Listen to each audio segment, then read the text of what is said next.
The blizzard hit so suddenly that Natalie Harper didn't even have time to pray before her wagon wheel cracked against a hidden rock and sent her tumbling into a snowdrift that swallowed her like the mouth of winter itself. She clawed her way to the surface, gasping, her lungs burning from the frigid air that felt like breathing shattered glass. The horses had bolted, taking everything she owned except the clothes on her back and the small leather satchel that somehow remained clutched in her frozen fingers. She was 22 years old, alone in the New Mexico Territory in December of 1882, and she could already feel death creeping into her bones with icy fingers. Natalie had been traveling from Kansas City to meet her intended husband in Santa Fe, a man she had never met, but who had promised her a comfortable life in his letters. Her parents had died 6 months prior from scarlet fever, leaving her with nothing but debts and a trunk full of memories. Marriage to a stranger had seemed like the only option, the only door left open in a world that kept slamming them shut in her face. Now she wondered if she would even make it to Santa Fe alive, or if her frozen body would be discovered weeks from now.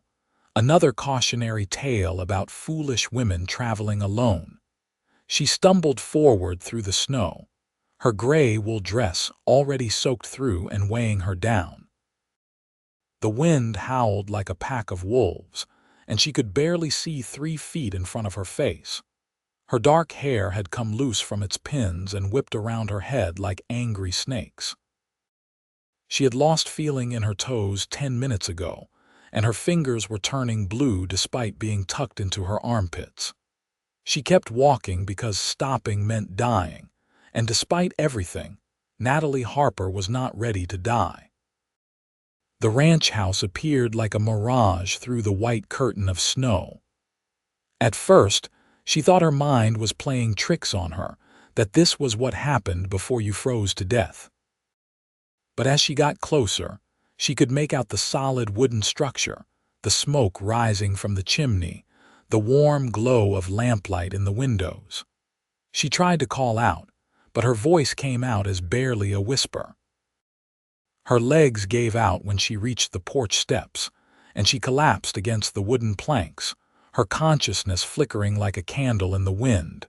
The door opened, and through her blurred vision, she saw a man silhouetted against the warm light from inside. He was tall and broad-shouldered, wearing a simple cotton shirt and denim pants. She tried to speak, to explain, to beg for help, but the darkness pulled her under before she could form the words. When Natalie woke, she was lying in a bed so warm and comfortable that she thought perhaps she had died and gone to heaven after all. But then the aches and pains in her body made themselves known, and she realized that heaven probably did not include throbbing fingers and toes as circulation returned.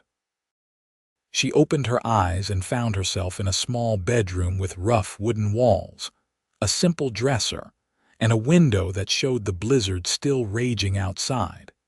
She was wearing a nightshirt that was far too large for her, and several heavy quilts were piled on top of her. The door opened, and the man from the porch entered carrying a steaming cup. In the lamplight, she could see him clearly now. He looked to be in his late 20s, with sun-darkened skin that spoke of years working outdoors, dark brown hair that needed a trim, and eyes that were an unusual shade of gray-green.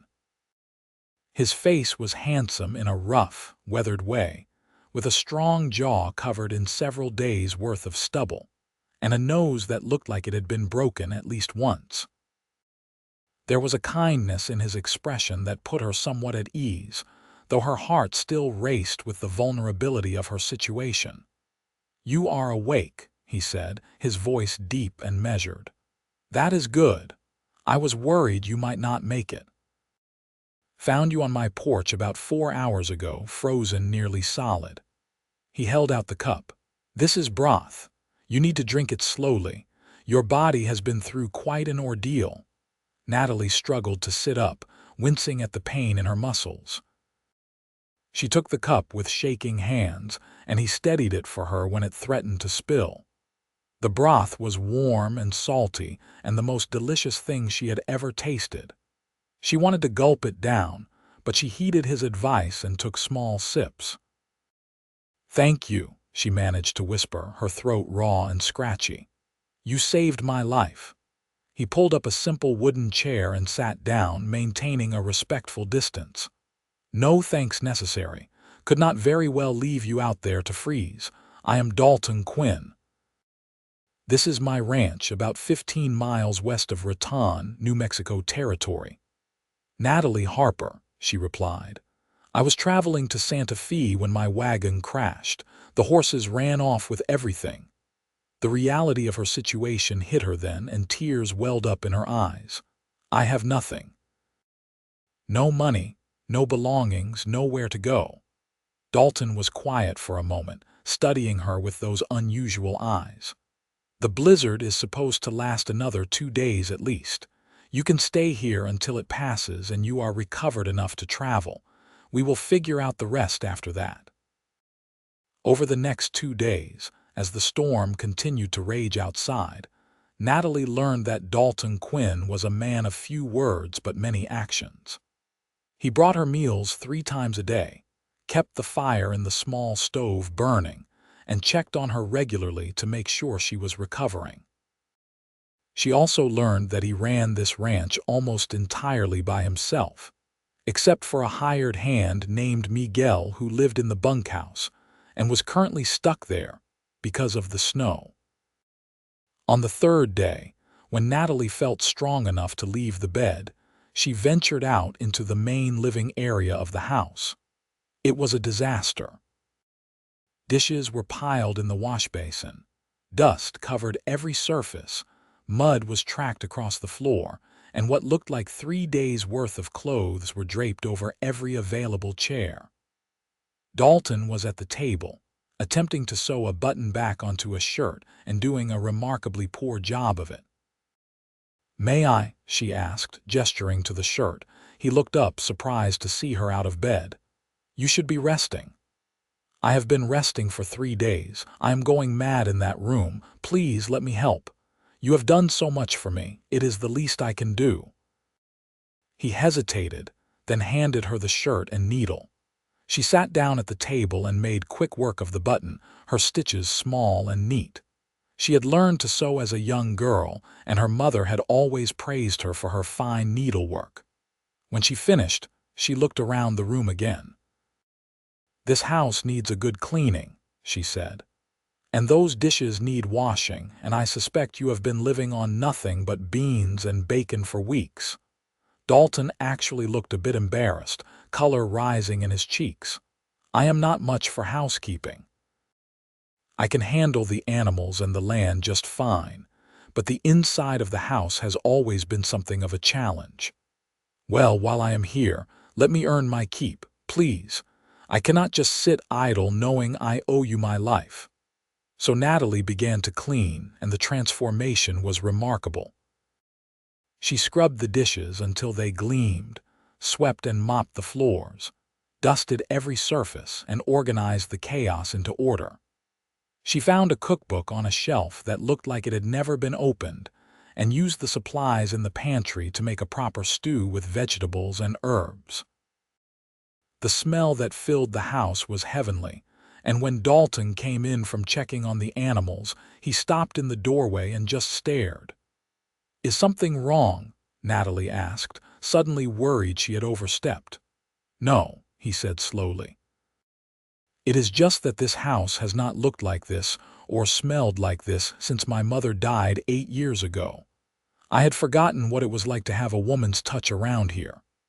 That night, they ate dinner together at the table, and for the first time, they really talked. Dalton told her about inheriting the ranch from his father, who had died 2 years after his mother. He spoke of the challenges of running the operation alone, of the hard winters and dry summers, of the constant work that never seemed to end. But she could also hear the love in his voice when he talked about the land, about watching the sunrise over the mountains, about the satisfaction of raising good cattle and breaking horses.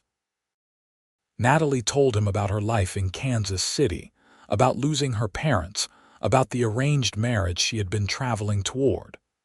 As she spoke, she realized how empty that life had sounded, how she had been running towards something without really knowing what it was. "You love him?" Dalton asked. "This man in Santa Fe, I have never met him," she admitted. "It was an arrangement made through letters. He is a banker, well established. He promised me security and comfort, but not love. Love seemed like a luxury I could not afford." Dalton nodded slowly. "I understand that. Sometimes survival has to come first." The next day, the storm finally broke, and the sun came out, turning the snow-covered landscape into a blinding white wonderland. Miguel, the ranch hand, was able to make his way from the bunkhouse to the main house, and Natalie met the wiry Mexican man who was in his 50s with a weathered face and kind eyes. He looked shocked to see a woman in the house, and even more shocked to see how clean everything was. "Boss, you did not tell me we had a guest," Miguel said in accented English, snatching the hat from his head. "This is Miss Natalie Harper. She got caught in the storm. Natalie, this is Miguel Vasquez. He has been working this ranch longer than I have owned it." Miguel bowed slightly. "A pleasure, miss. And may I say, this house has never looked better. You are a miracle worker." Over the following days, as the snow began to melt and the roads became somewhat passable again, Natalie found herself settling into life on the ranch in a way that surprised her. She cooked meals that both men praised enthusiastically, continued to keep the house clean and organized, and even ventured out to the barn to see the animals. Dalton showed her around the property, introducing her to the horses and cattle, explaining how the ranch operated. She found herself watching him as he worked, admiring the easy confidence with which he handled the animals, the strength in his arms as he lifted hay bales, the gentle patience he showed with a skittish colt. He was nothing like the men she had known in Kansas City, with their soft hands and softer lives. Dalton Quinn was a man shaped by this harsh land, but not hardened by it. There was a gentleness in him, a quiet kindness that drew her in. One evening, about a week after the storm, they were sitting by the fire after dinner. Miguel had retired to the bunkhouse, and they were alone in the comfortable silence that had developed between them. Natalie was mending another shirt of Dalton's, her fingers working automatically while her mind wandered. "I received word from town today," Dalton said suddenly. "The stage line will be running again in a few days. If you still want to go to Santa Fe, I can arrange passage for you. I will cover the cost. You should not have to worry about that." Natalie's hands stilled on the fabric. She had been dreading this conversation, knowing it was coming but not knowing what she wanted to say. "That is very generous of you." "You could also stay," he continued, his voice careful, measured. "The ranch could use someone like you. I could use someone like you. I would pay you fair wages, give you your own room, treat you with respect. No obligations beyond keeping house and cooking. You would be an employee, nothing more, unless you wanted something different. But that would be entirely your choice, and there would be no pressure either way." Her heart was pounding. "What are you saying, Dalton?" He finally looked at her, and she saw something vulnerable in his eyes that made her breath catch. "I am saying that having you here this past week has made me realize how lonely I have been. This house feels like a home again. I come in from working and look forward to seeing you, to talking with you, to sharing a meal. I am saying that I think you might feel something too, and that maybe you do not want to go marry a banker in Santa Fe any more than I want you to leave." "I do not even know if he is still expecting me," Natalie said softly. "I missed our agreed-upon meeting date by 2 weeks now. He may have already found someone else." "Would that bother you?" She thought about it honestly. "No, it would not. I realized something while being here. I was not running towards something in Santa Fe. I was running away from being alone, from having nowhere to go, from feeling unwanted. But here, I feel useful. I feel valued. I feel like maybe I could build something real. Dalton leaned forward, his elbows on his knees. I am not a wealthy man, Natalie. I cannot offer you the comfort and security that banker could. This life is hard. The winters are brutal, the summers are scorching, and there is always work to be done. But I can offer you honesty and respect and a home. And maybe, if you are willing, we could see if this feeling between us might grow into something more. Natalie set down the mending and met his eyes. I think it already has grown into something more, at least for me. I find myself thinking about you when you are not here, worrying about you when you are out in the cold, smiling for no reason except that I know I will see you at dinner. If that is not the beginning of love, I do not know what is. The smile that broke across Dalton's face transformed him. He looked younger, lighter, as if a burden had been lifted from his shoulders. Then you will stay. Yes, she said, and felt the rightness of that decision settle into her bones. I will stay. He reached out and took her hand, his rough, calloused palm warm against hers. They sat like that for a long time, just holding hands by the firelight, neither of them needing to say anything more. It was enough. The winter passed, and with it came a deepening of the connection between Natalie and Dalton. They learned each other's habits and quirks, their likes and dislikes, their dreams and fears. She discovered that he sang off-key when he thought no one was listening, that he had a sweet tooth for molasses cookies, that he was afraid of thunderstorms because one had killed his favorite dog when he was a boy. He learned that she talked to herself when she was cooking, that she had a fierce, competitive streak when playing cards, that she cried when she read sad stories, but would never admit it. Miguel watched their courtship with barely concealed amusement and approval. He told Natalie stories about Dalton as a younger man, about his stubbornness and pride, about how lonely he had been after his parents died. He also made it clear that he thought Natalie was the best thing that had happened to the ranch in years. Spring came late to the New Mexico territory that year, but when it finally arrived, it brought with it an explosion of wildflowers across the rangeland. Dalton took Natalie riding one morning, leading her to a hilltop that overlooked the entire valley. The view was breathtaking, with mountains rising in the distance, and the ranch spread out below like a patchwork quilt of fields and pastures. My father brought me here when I was 10 years old, Dalton said, dismounting and helping Natalie down from her horse. He told me that this land was in my blood now, that it was my responsibility to take care of it and make it prosper. I have tried to honor that promise, but there were times when I wondered if it was worth it, if I was just fooling myself thinking I could make a go of this place alone. Natalie stepped closer to him, looking out at the view.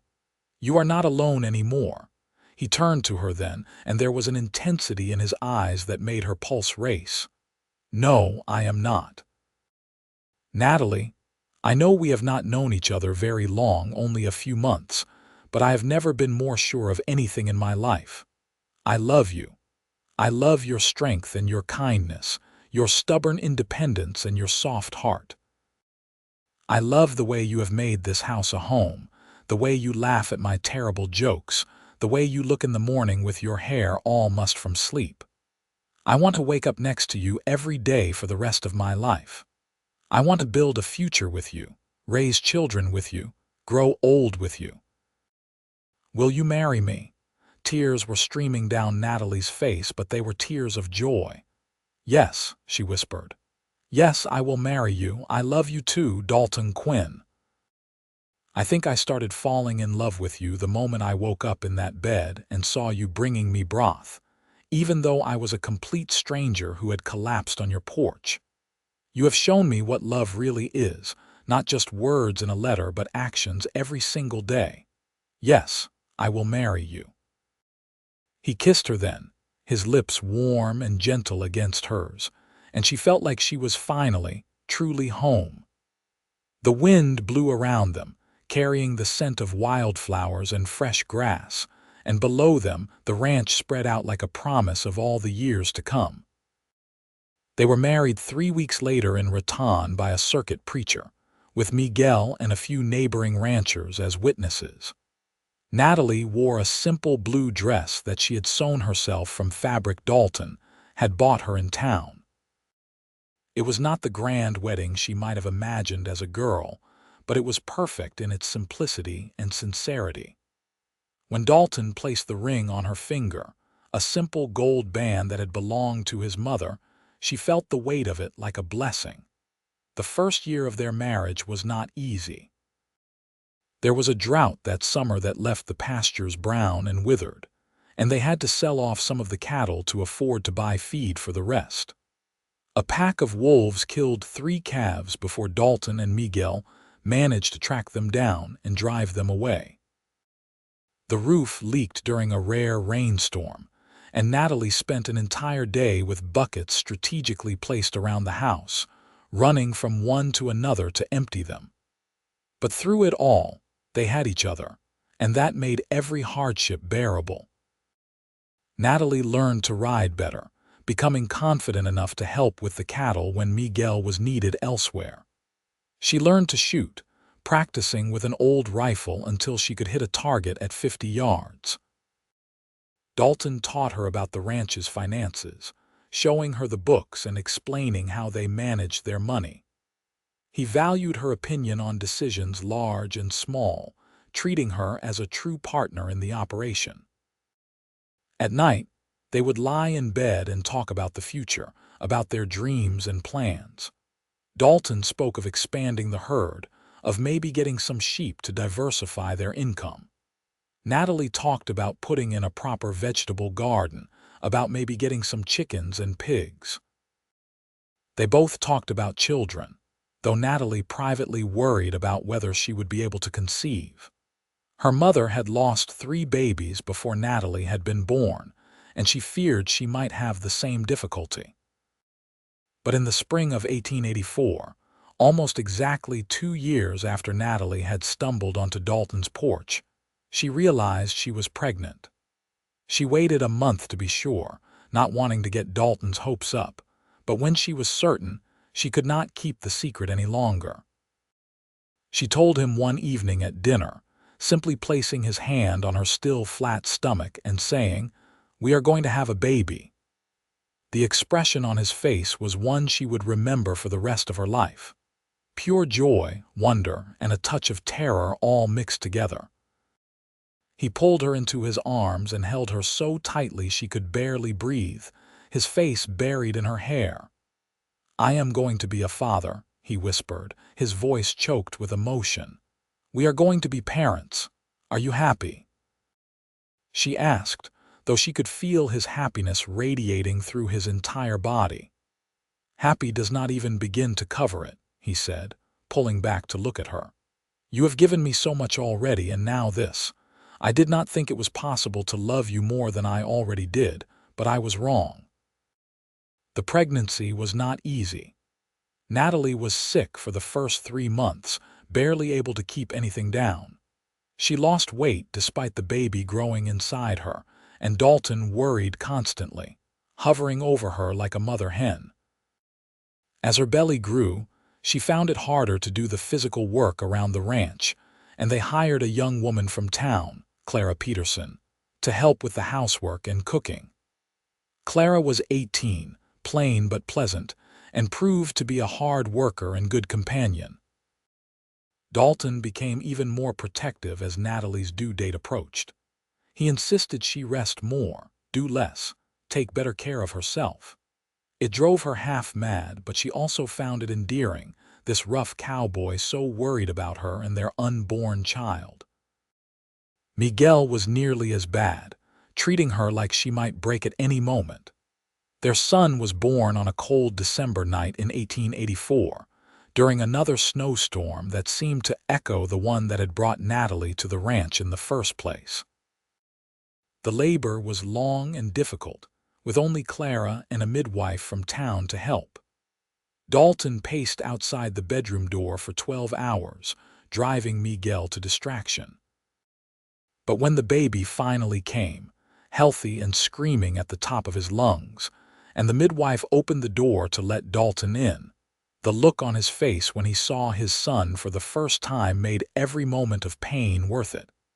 They named him Daniel Josiah Quinn, after both of his grandfathers.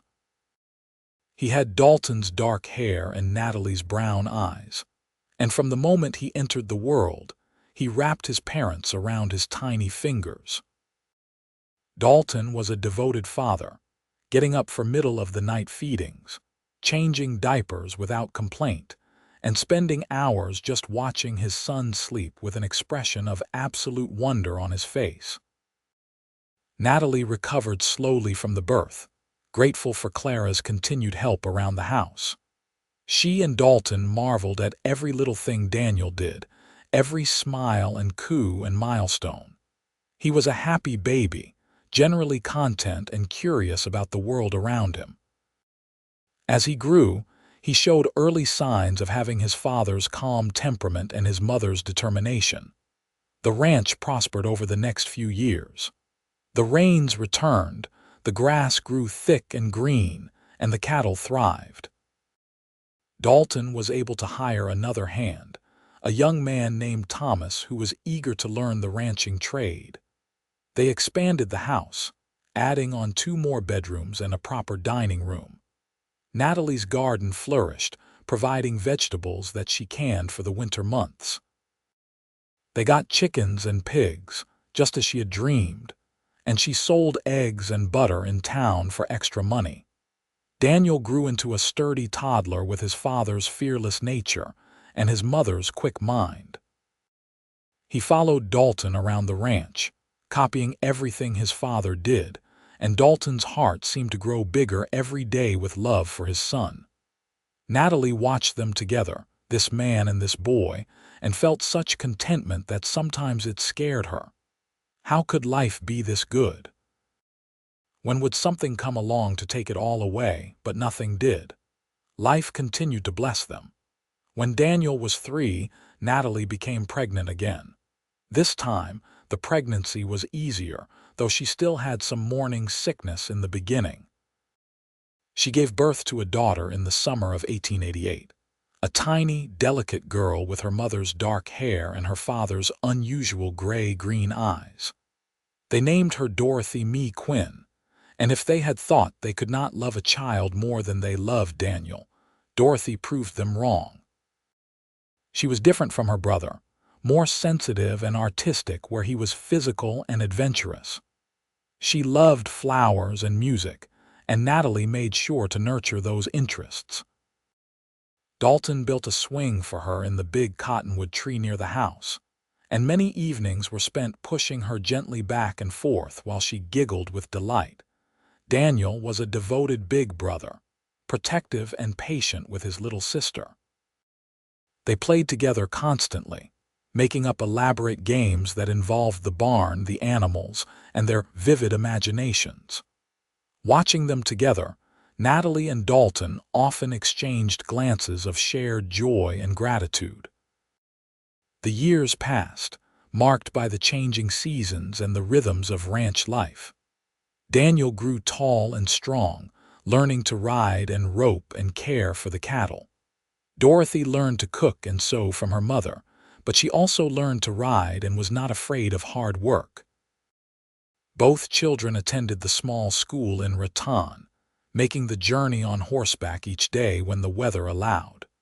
Miguel grew older, and though he could not do the heavy work he once had, he remained an invaluable part of the ranch family. He taught Daniel everything he knew about horses, and Dorothy loved to listen to his stories about the old days. He became like a grandfather to the children, filling a role that Natalie's and Dalton's parents could not. In 1892, when Daniel was 8 and Dorothy was 4, Natalie became pregnant one more time. She was 32 now, and this pregnancy was harder than the previous two. She spent much of it on bed rest, with Clara and Dorothy helping to run the household. Dalton worried constantly, remembering how difficult Daniel's birth had been, but Natalie remained calm and confident. Their second son was born in early spring, during the season of renewal and new beginnings. The labor was quick this time, only 4 hours from start to finish, and the baby came out pink and healthy and howling. They named him David Michael Quinn, and he completed their family in a way they had not even known was incomplete. David was a perfect blend of his siblings, with Daniel's adventurous spirit and Dorothy's sensitivity. He had dark hair like his mother and sister, but his eyes were a bright, clear blue that came from neither parent. Natalie joked that he must have gotten them from some distant ancestor, and Dalton just said it made him unique. The baby was adored by his older siblings, who fought over who got to hold him and help care for him. The ranch continued to grow and prosper. Dalton's reputation as a fair and honest rancher spread, and he was often consulted by other ranchers in the area for advice. Natalie became known for her kindness and hospitality, always ready to help a neighbor in need or take in someone who had fallen on hard times. The house was frequently full of visitors, and Natalie loved the bustling activity, so different from the lonely silence of her early days in Kansas City. As the children grew, so did their responsibilities on the ranch. Daniel learned to break horses, showing a natural gift for working with the difficult ones. Dorothy surprised everyone by developing a talent for keeping the ranch's books, her careful, neat handwriting and head for numbers making her invaluable.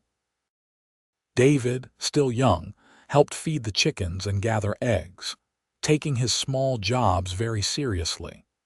In the summer of 1895, when Natalie was 35 and Dalton was 38, they celebrated their 10th wedding anniversary. It was hard to believe that so much time had passed, that the frightened young woman who had collapsed on Dalton's porch was now a confident ranch wife and mother of 3. They threw a party, inviting all their neighbors and friends, and the house and yard were filled with music and laughter and joy. That night, after all the guests had left and the children were asleep, Natalie and Dalton sat on the porch in the rocking chairs he had made years ago. The stars were bright overhead and the sound of crickets filled the air. She reached over and took his hand, their fingers intertwining automatically after so many years. "You ever think about that night?" she asked.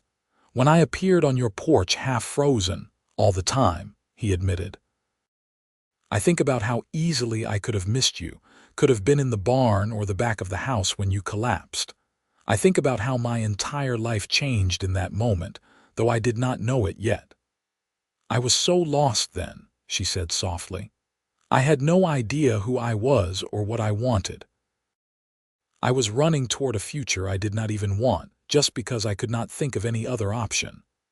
And now," she smiled and squeezed his hand, "now I know exactly who I am. I am your wife, the mother of your children, the woman who helps run this ranch. I am home, I am loved, I am happy. That girl from Kansas City could never have imagined this life, but I would not trade it for anything in the world." Dalton raised her hand to his lips and kissed her knuckles gently. "You know what I said to myself that first morning, when I saw how you had cleaned the house and cooked that stew? What? I thought this ranch needs a woman's touch, but I was wrong. It was not the ranch that needed you. It was me. I needed you, even though I had not realized how empty my life was until you filled it with light and love and laughter. You gave me everything I did not even know I was missing." Tears filled Natalie's eyes, the happy tears that came so easily these days. "You saved my life that night, Dalton Quinn." "No," he said, standing and pulling her up into his arms. "We saved each other." They stood there on the porch, holding each other under the stars, two people who had found each other against all odds and built a life together that was richer and more fulfilling than either could have imagined. Inside the house, their 3 children slept peacefully, safe and loved. Around them, the ranch stretched out in the darkness, the land that had brought them together and sustained them. The years continued to roll by, each one bringing new challenges and joys. The children grew and changed, developing their own personalities and dreams. Daniel, at 16, was already as tall as his father and showed every sign of wanting to take over the ranch someday. He had his father's quiet strength and his mother's sharp mind, a combination that served him well. Dorothy, at 12, was blossoming into a lovely young woman with a talent for drawing and painting. Natalie encouraged this, buying her daughter paper and pencils and even a few precious tubes of paint from the catalog. Dorothy filled sketchbook after sketchbook with drawings of the ranch, the animals, her family, and the landscape she loved.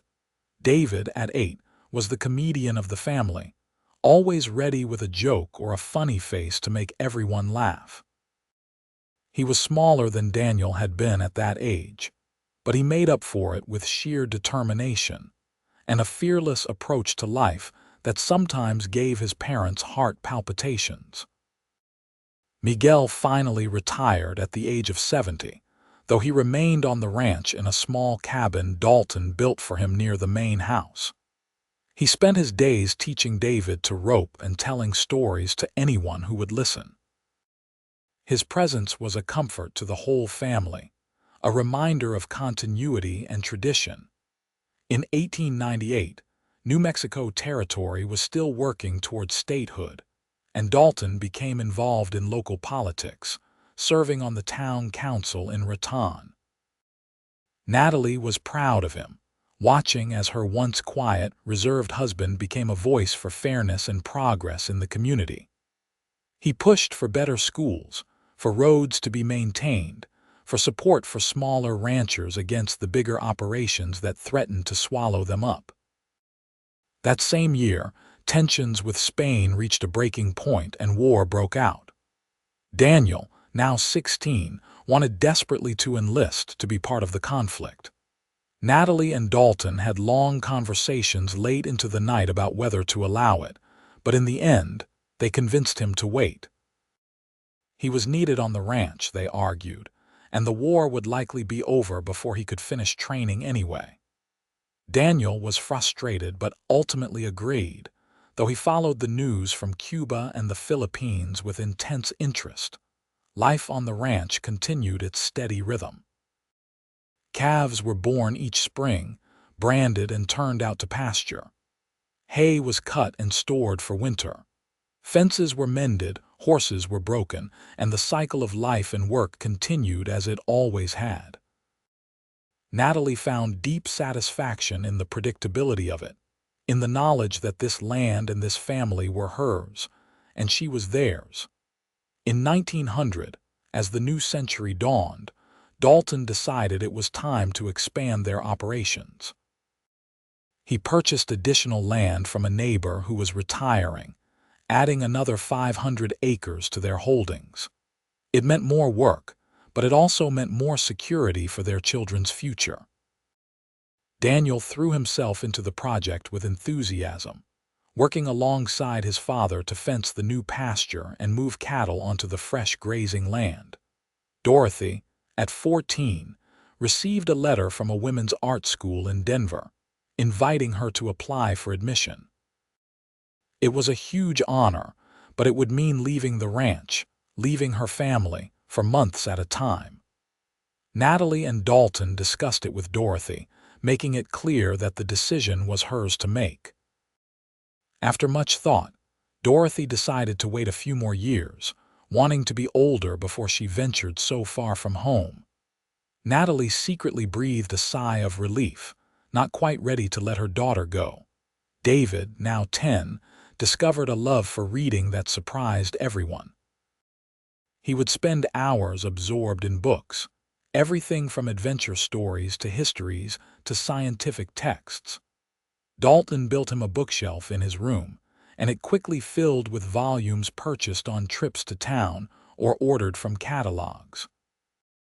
His teachers said he was the brightest student they had ever had, and Natalie began to think that perhaps David's future lay not on the ranch, but in some profession that required education. Through all of this, Natalie and Dalton's love for each other only deepened.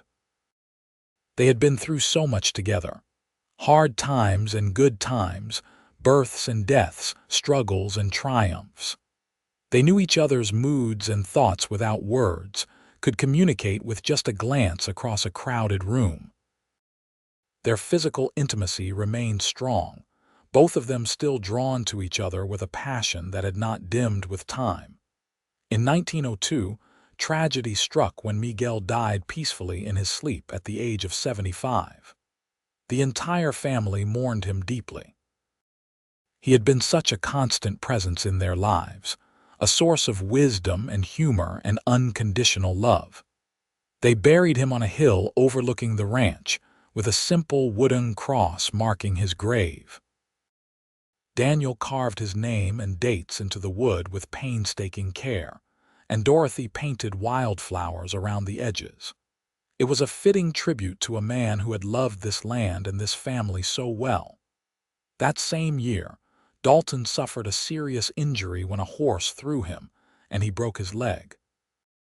It was a bad break, requiring weeks of recovery during which he could do very little. It drove him half mad to be laid up while there was work to be done, but it also showed him how capable his family had become. Daniel, at 20, stepped up to run the ranch with Thomas's help, making decisions and handling problems with a maturity beyond his years. Dorothy managed the books and the household with quiet efficiency. David, only 12, worked twice as hard to make up for his father's absence.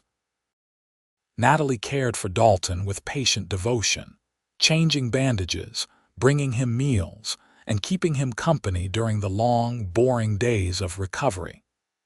It reminded her of those early days after the blizzard, when their roles had been reversed and he had cared for her. They talked for hours, reminiscing about their life together, sharing stories with each other that somehow had never come up before. "I cannot believe we have been married for 17 years, Dalton said one afternoon, as she helped him to a chair by the window where he could see the ranch spread out before him. 17 years and 3 children and one very successful ranch, Natalie replied, settling into the chair beside him. Not bad for a half-frozen woman and a lonely cowboy, he laughed, then winced as the movement jarred his leg. You are going to make me hurt myself laughing, but you are right. We have built something remarkable here, Natalie. Not just the ranch, though that is important. We have built a family, a legacy. Our children are good people, strong and kind and capable. That is because of you. Because of us, she corrected. We did this together, Dalton. Everything we have, everything we are, we built together.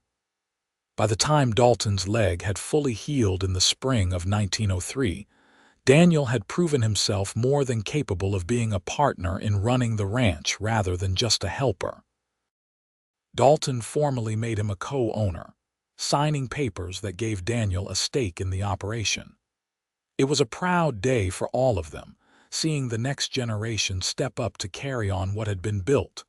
Dorothy, now 17, had grown into a beautiful and talented young woman.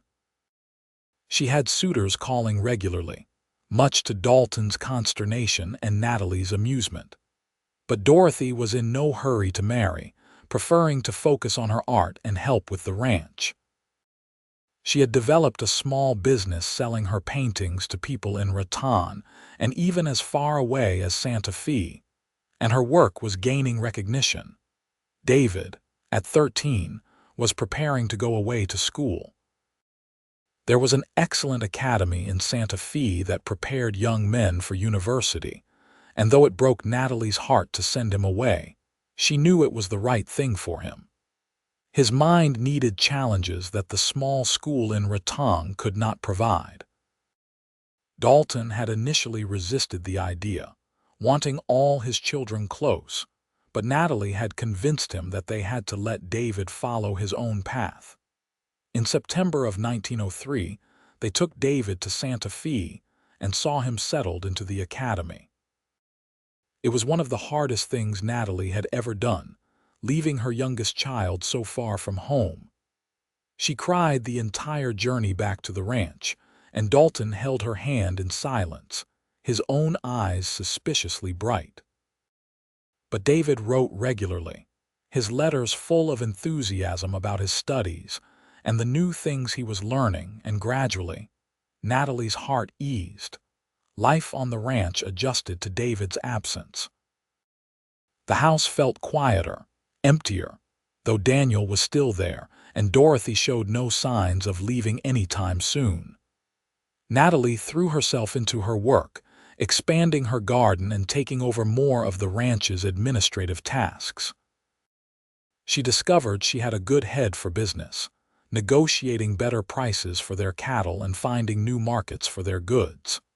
In 1905, when Daniel was 23, he brought home a young woman he had met in town.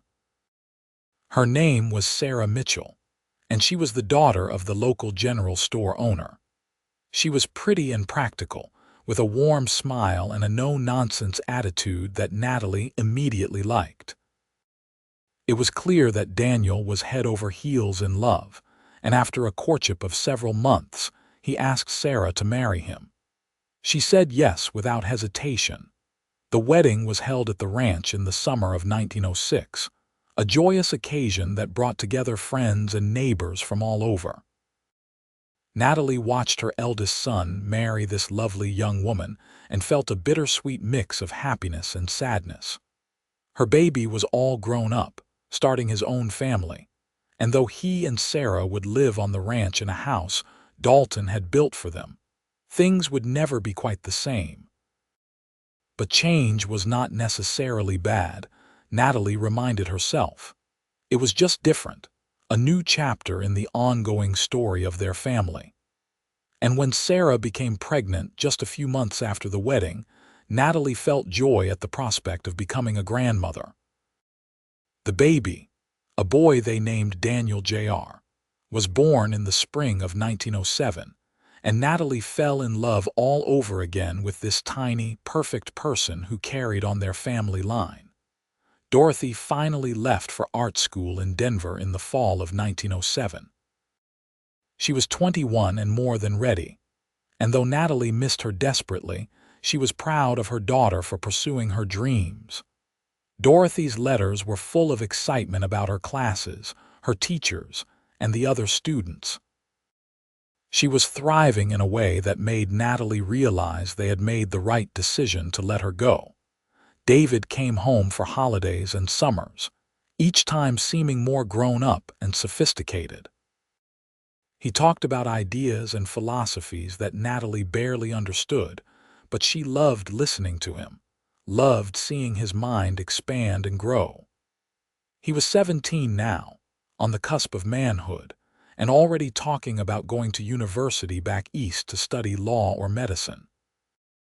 Dalton struggled with the idea of his son moving so far away, but Natalie reminded him that they had raised their children to be independent, to follow their own paths. They could not hold them back now. In 1908, as Natalie turned 48 and Dalton turned 51, they decided to take a trip, just the two of them, for the first time in years. Daniel and Sarah could manage the ranch with Thomas and the other hands, and both Dorothy and David were away at school. They traveled to California, taking the train across the desert and mountains, seeing the ocean for the first time in their lives. Standing on the beach in San Francisco, with the waves crashing at their feet and the salt spray on their faces, Dalton pulled Natalie close and kissed her in full view of anyone who might be watching. "I love you," he said, his voice nearly lost in the roar of the ocean. "I have loved you from the moment I saw you on my porch, half frozen and helpless, but still fighting to survive. I will love you until the day I die and beyond."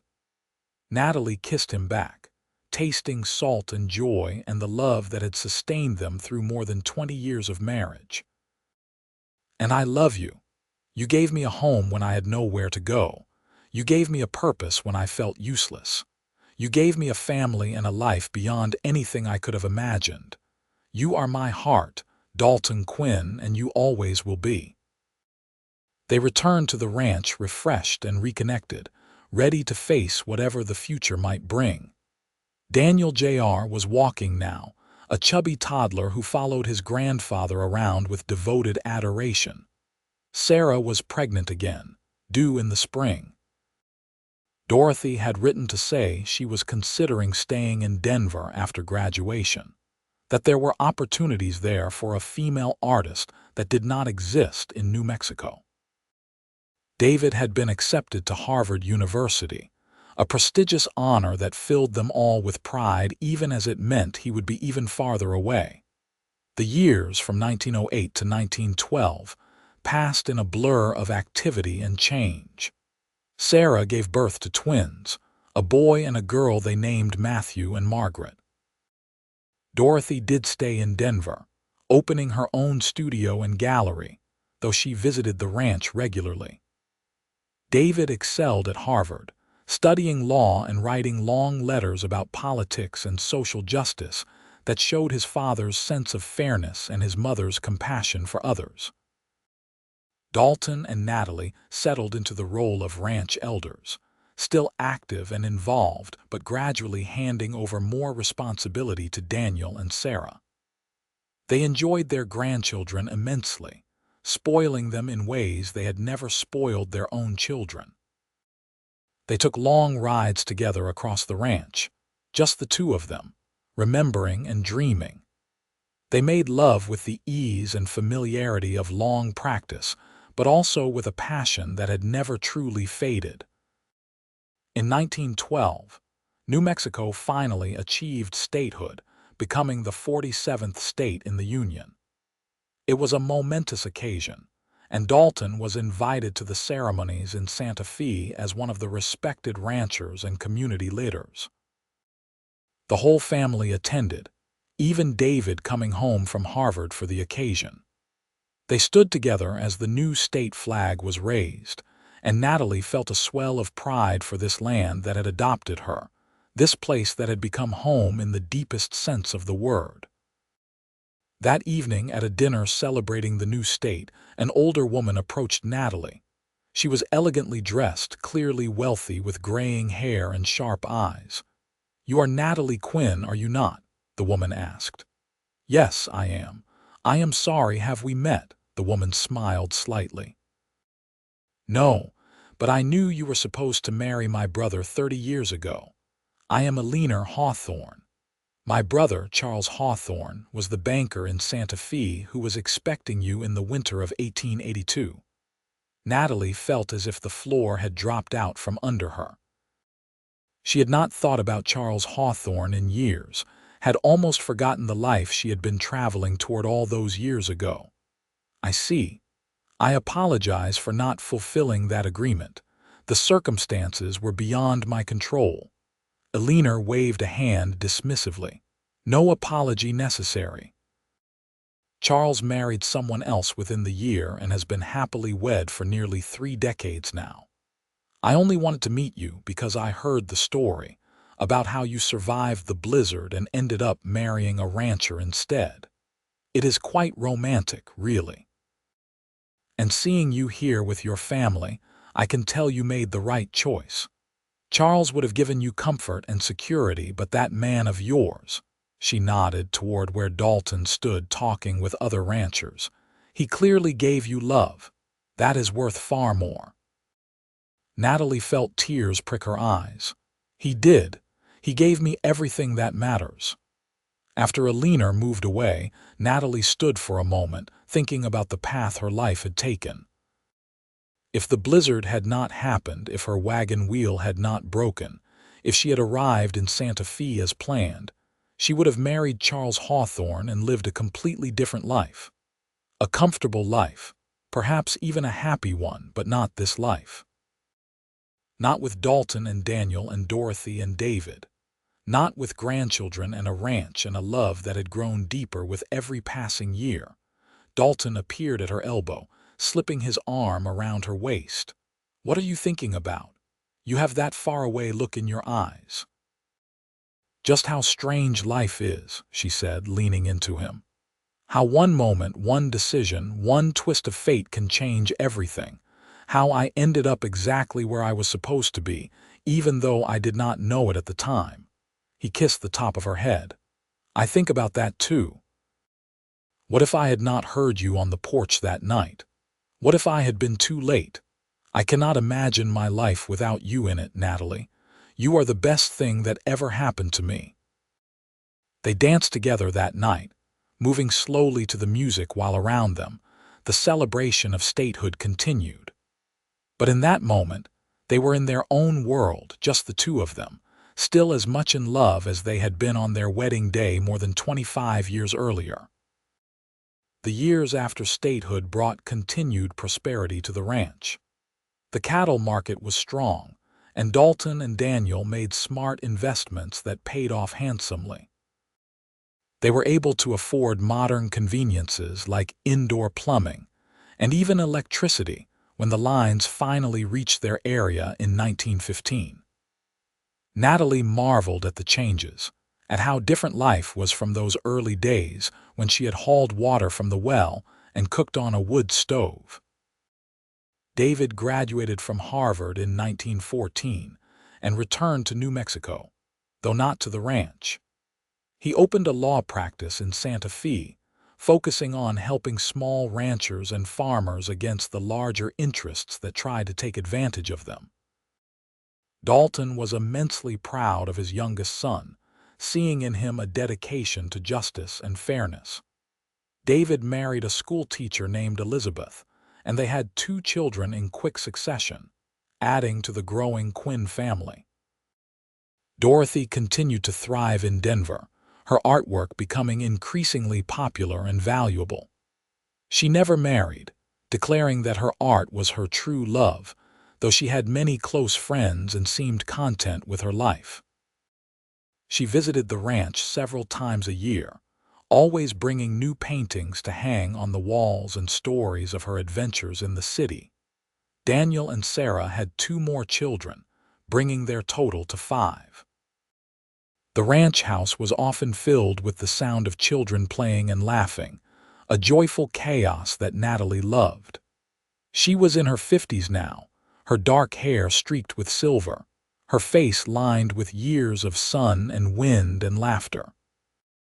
But she was healthy and strong, still able to work in her garden and help with the household tasks, though Sarah had taken over most of the cooking and cleaning. Dalton was in his late 50s, his hair more gray than brown, his face weathered like old leather. He moved a bit slower than he once had, his joints stiff on cold mornings, but he was still vital and active, still riding out to check on the cattle, still making decisions about the ranch. He and Natalie still shared a bed every night, still reached for each other in the darkness, their love undiminished by time. In 1918, the world was at war, and even though it was fought far away in Europe, it touched their family. Daniel Jr., now 11, talked constantly about becoming a soldier when he grew old enough. David's law practice was busier than ever as wartime regulations created new complications for his clients. Dorothy wrote that Denver was transformed by the war effort, with women working in factories and everyone buying war bonds. The war ended in November of that year, and the nation celebrated, but it was followed almost immediately by the devastating flu pandemic that swept across the world. The Quinn Ranch did not escape unscathed. Several of the ranch hands fell ill, and for a terrifying few weeks, little Margaret, one of the twins, was dangerously sick with fever. The entire family prayed and worried, and Natalie spent hours sitting by the child's bedside, bathing her fevered forehead and whispering encouragement. Margaret survived, though she was weak for months afterward. But the scare reminded them all how fragile life was, how quickly things could change. It made them appreciate each day more, treasure each moment with their loved ones. The 1920s brought new challenges and changes. The ranch continued to do well, but the world was changing rapidly around them. Automobiles became common, replacing horses for many purposes, though Dalton stubbornly refused to give up his horses entirely. Radio became popular, and Natalie loved listening to music and news programs in the evenings. The younger generation talked about movies and jazz and fashions that seemed scandalous to Natalie's sensibilities. In 1925, Natalie turned 65 and Dalton turned 68. They were grandparents many times over now, with children and grandchildren spread across New Mexico and beyond. The ranch was firmly in Daniel's hands now, though Dalton still offered advice and helped out when he was able. They had built something that would last beyond them, a legacy that would continue for generations. One spring evening, they sat on the porch as they had so many times before, watching the sun set over the mountains. Dalton's hand was in Natalie's, their fingers intertwined, and everything was peaceful and perfect. "You remember what you said to me that first week I was here?" Natalie asked. "You said the ranch needed a woman's touch," Dalton chuckled. "I remember. And I was right, was I not?" "You were right about many things, but mostly you were right to take a chance on a half-frozen stranger on your porch. You saved my life in more ways than one, Dalton Quinn." "And you saved mine," he replied, his voice soft but firm. "You gave me a reason to live, not just exist. You gave me love and family and joy. Everything good in my life came from you." They sat in comfortable silence as the stars began to appear in the darkening sky. Around them, the ranch was settling down for the night. In the barn, horses whinnied softly. In the distance, cattle lowed.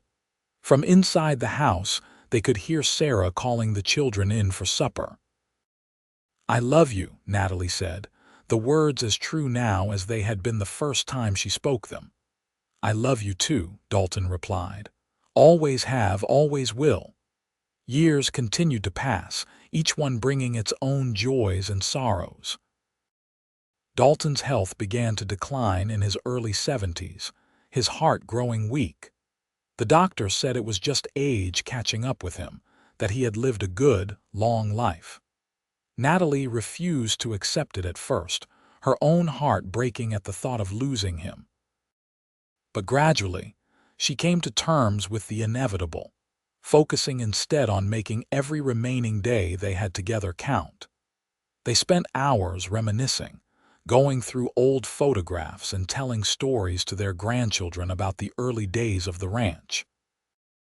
Dalton's face would light up when he talked about the first time he saw Natalie, about their courtship and wedding, about the births of their children. His love for her shone through every word, every gesture, every glance. In the winter of 1933, exactly 51 years after Natalie had stumbled onto his porch during a blizzard, Dalton Quinn died peacefully in his sleep with Natalie holding his hand.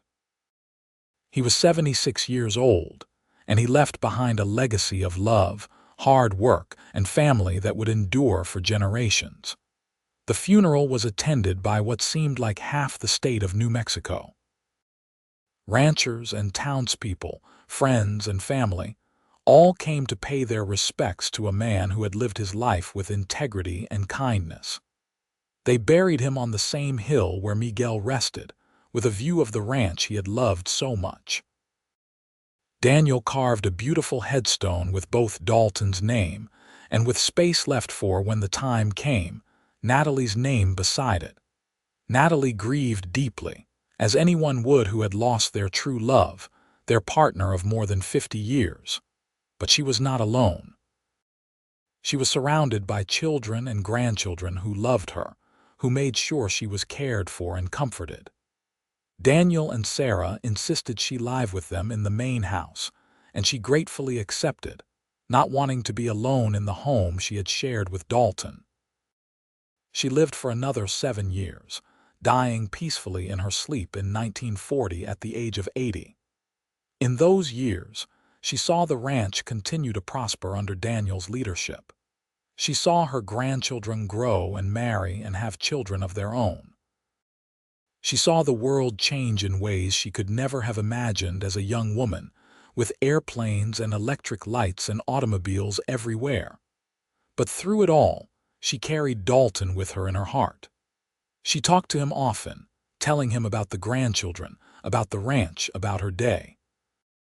And sometimes, on quiet evenings when she sat on the porch in her rocking chair, she swore she could feel his hand in hers, could hear his voice in the wind.